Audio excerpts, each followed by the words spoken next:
Hey Wan'Dale, how you doing, man? I'm doing well. How are you?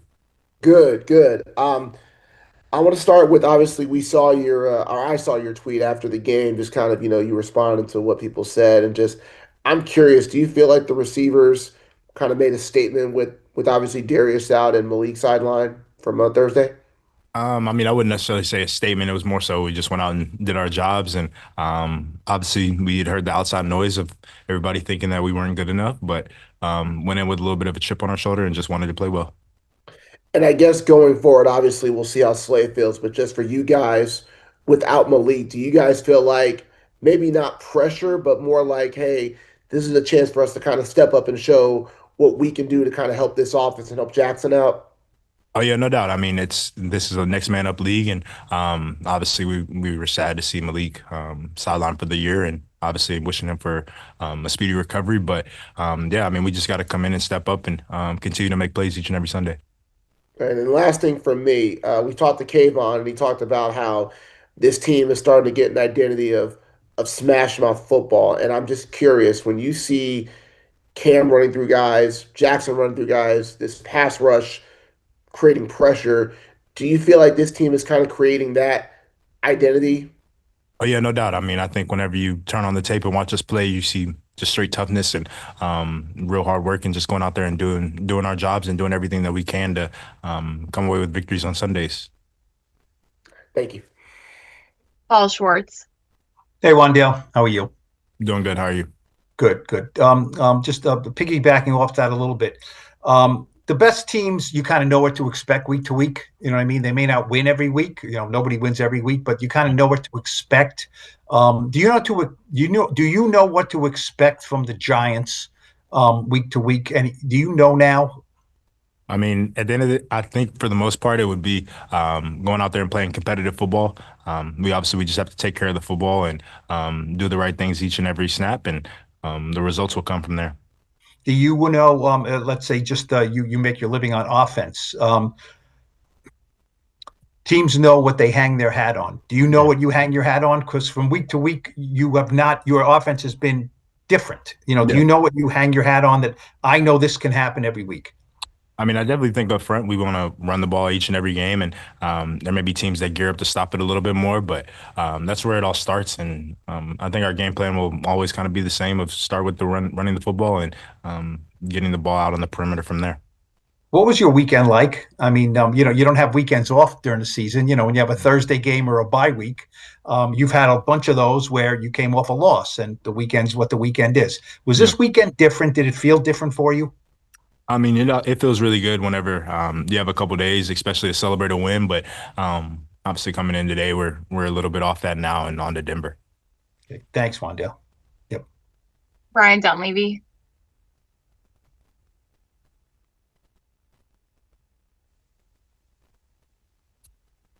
Hey, Wandale, thanks for doing this, man. Of course. Uh, I was late. I joined as Evan was asking you questions. Who were you calling out or shouting out with your tweet about about hearing the noise? I mean, I think that's just a little bit of everything. Obviously, we have TVs rolling around on our screens, and obviously, we all have Instagram, Twitter, and stuff like that. So you hear a lot of the noise, but obviously, you try to block it out, and obviously, makes you play with a little bit of a chip sometimes. None of us, right? None of us. So, I couldn't tell you the specifics. Obviously, I don't try to read into it too much and get on a okay. personal level or anything. So, uh, yeah, no, I mean it's y'all's job, I guess, to critique and for me to prove wrong if you say something bad. What do you expect to draw Sertan in this matchup? Like he obviously follows number one receivers. Like right now, you're a number one receiver. I assume you see yourself in that light going forward. Do you and do you expect to draw Sertan? And what would that be like? I couldn't really say. I'm more so just studying to see all three DBs. I know I move around a lot and play inside and out, so we'll see how they decide to go. But either way, I'll be ready. And then what would you say, Wandale, if the Giants made a trade for a receiver? Would that say to you like, hey, they don't think we have enough, and would that like insult you, or would that be like, hey, the Giants believe in us, and they want to add to our room and we want to go for it kind of thing. How would you react if they brought in another guy who's a good player? I mean, I just think that they'd be bringing in somebody to help us win football games, and I think that's the name of this game. And obviously, you can't be mad at what our front office would do to try to help us win. And whoever it may be, we would welcome it with open arms and get them caught up to speed and just get ready to go. Thanks, Wan'Dale. Charlotte Carroll. Hey, Wanda, how's it going? How you doing? Good. I know it's early, and you guys are just getting back, but what have you seen from Broncos and just what they've been able to do defensively? A really good defense, like I said, it starts up front, especially with those guys. And I trained with Nick Bonito a little bit during the pre-draft, so I know a little bit about him. And obviously on the back end, they have some really great DBs and just a really solid defense all around. But we got to be ready to go. Thank you. Last one, Art Stapleton.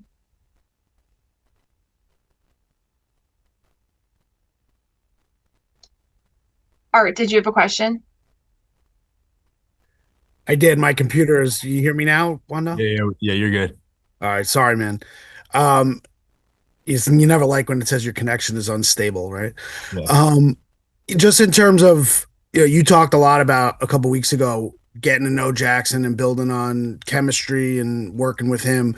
When plays are breaking down, what have you learned so far, and what do you work on to know, the play may look over, but it's not over? I know it goes back to rules that you guys have in terms of what you want to do, but running a route, knowing what you've seen him do to this point to keep plays alive, what's the mentality, what's the mindset, and how do you make sure you're on the same page?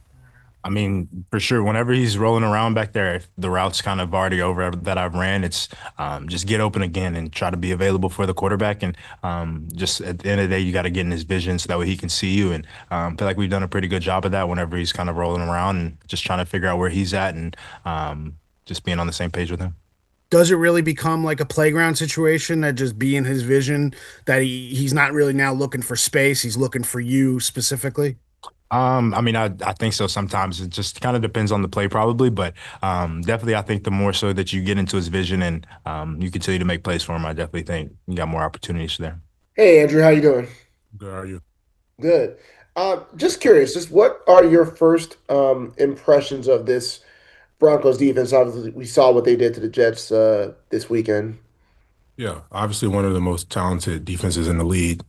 They have a lot of guys up front that create havoc, and they play really well on the back end as well. But I think their coordinator puts them in great positions to make plays. So for us up front, we just got to trust our technique. It's a tough environment to play in, so communication is going to be important. Winning early downs to avoid some of those third and long situations, that's our mindset. As an offensive lineman, do you kind of get excited to face another? Obviously, you faced a great pass rush with these Giants, but do you kind of get excited to see another strong pass rush to kind of, not test yourself, but just to challenge you, trying to slow them down a little bit?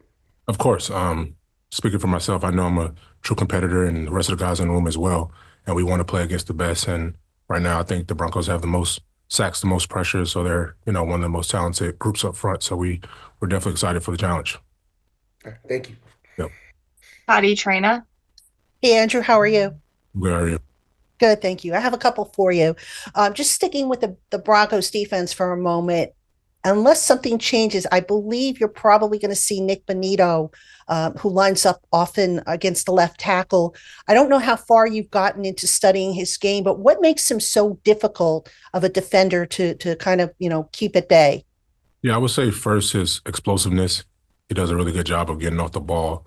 He has good bend at the top of the rush, but a lot of speed guys, normally they don't have great power, but what makes him unique is he can power rush as well. So you have to be ready for both. And then for you personally, I mean, you've been back now, I think something like 3 games. Do you feel like you are, quote unquote, all the way back? I mean, your numbers, I don't think you've given up a sack. I think your pressures have been very low this year. Or do you feel like there's still more that you have to do to get all the way back? Yeah, as a perfectionist, I'm always trying to get better. Regardless of what stats may say, there's things in the first 2 games that I played that I want to clean up, and I'm going to do that to put my team in a good position. Anything in particular you still want to clean up? Yeah, some of my run fits, my pad level, my hands in pass pro, and then just finishing plays. Thank you, Andrew. Yep. Paul Schwartz. Hey, Andrew. How you doing?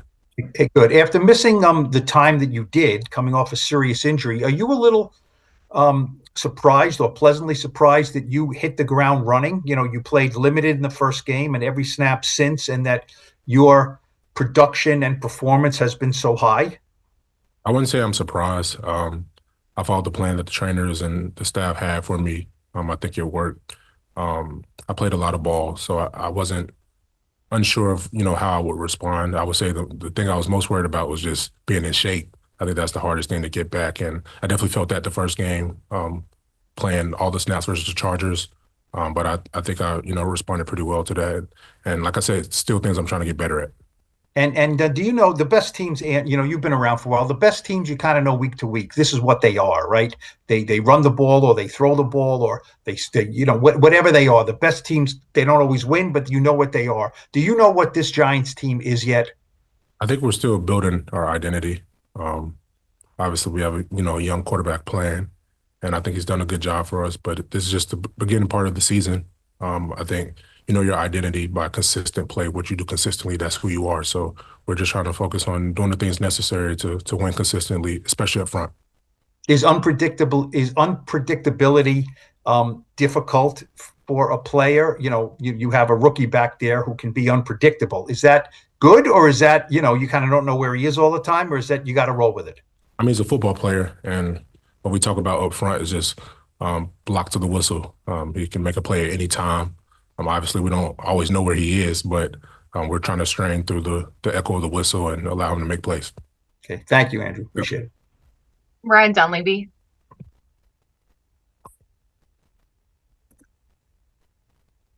Andrew, thanks for doing this, man. Yep. I'm curious what you thought of the receiver play you guys got. Obviously, without Malik and Darius, you've been here a long time. You know that, when guys get down, everybody says, next up, next man up, but it doesn't always happen. And you had guys like Wan'Dale made a huge play, like a wide receiver one type play, and then Little Jordan came up with some big plays. What did you think of the way those guys stepped up? I think they did a great job. I think first, coming into an environment, it's a big time game, big time moment, and they embraced it. But I want to speak more to the effort as well. Like if you watch some of the plays just blocking downfield that we had on the perimeter, like those guys, they bought in. Obviously, the game plan was to run the ball and be dominant up front, but those guys, they bought into it and then made plays when their name was called, and that's what you need to be good in this league. You're going to have injuries. People want to go down. So, like you said, next man up mentality. You're not a big pat yourself on the back guy, but I'm about to ask you to do it. Like, do you feel like they always say like the best players in sports like make other guys better? Do you feel like, yeah, obviously you've been really your numbers are really good since you've come back, but the Giants offensive line is also really good since you've come back. And like, I'm going to assume that's not a coincidence. Do you take pride in the idea that like your returning has also made the four other guys next to you better? I think the beautiful thing about offensive line is it's a unit. It doesn't matter how well one person is playing. It's about all five. And I think the cohesiveness, like obviously I missed a lot of time last year and missed training camp, but for us to get on the same page as quick as we did speaks a lot to those guys. And like I said, things that we still want to clean up, but I've been impressed by how we played. Thanks, Andrew. Yep. We'll take two more. Jordan Renan. What's up, Andrew? What's going on, man? You know. Good. I'm curious, the vibe around the team, at least outside the building, is significantly different. It just seems different and seems to have more life, right? I'm curious, you've been there a while. What's it like internally, and how different is it from any other point maybe that you've been there? I can't lie, it feels great to get a primetime win, but the reality is that that's just one game. If we lost that game, it would be the same mentality moving forward is we got to win the next one. And that's the juice that's around the building. Obviously, we have, confidence that's building, but you have to go out there and prove it each week. So, last week is over. We're on to Denver, a really good opponent. So we're just trying to, prepare ourselves for that. And how much does a young quarterback change the feel of a team? I mean, you obviously have a rookie quarterback. He's in there. he uses his legs a lot. He puts his head down. Like, how much does that, as a whole, change the feel of a team from your perspective? Yeah, I think Jackson's done a great job. He put strain on the defense, like you talked about with his legs, playmaking ability. But I think he's done a good job of just understanding the play calls. Like, this offense is not easy to learn. He's done a good job with that. Just being vocal in the meetings, talking to the receivers, trying to get everyone on the same page. I think that's what I've been most impressed by. Last one, Art Stapleton. Hey, Drew. How you doing? I'm sure, throughout your career, there hasn't been a game that you haven't stepped on the field saying, you know what, we're going to go out and dominate tonight. That's the mentality. That's what you want up front, you individually, you collectively. I know you want to look ahead, but what does it mean Thursday to be able to now turn on the film, watch whatever you watch in that game, and know that you accomplished the mission for one game, that you went out and dominated a team that essentially has made a living of that for the last 5, 6, 7 years, especially against you guys? Yeah, the beauty of our division, normally the teams that, make it to the playoffs or win that division, they dominate the line of scrimmage. And for us to do that, it felt pretty good. A lot of work, has been put into that. But like I said, we got to continue that. It's not just 1 week. We have to be consistent with that and, respond when we don't play as well. How does that manifest itself? I mean, is it just as simple as production, or do you guys feel it as a unit as the game is going on? When you're dominating the way you thought you were going to, is it one of those? Do you pinch yourselves and say, "Man, we got to keep this going"? I mean, we got to ride the momentum here. How does it kind of manifest itself in a game scenario? I think we've always had the mentality to do that. I don't think we ever have a lack of effort on this team, but I think it just comes down to execution, beating the guy across from you. And, you're playing with the right technique, you're being physical, and the effort that I talked about, when all three of those come together, then you get those results. Thanks, man. Appreciate it.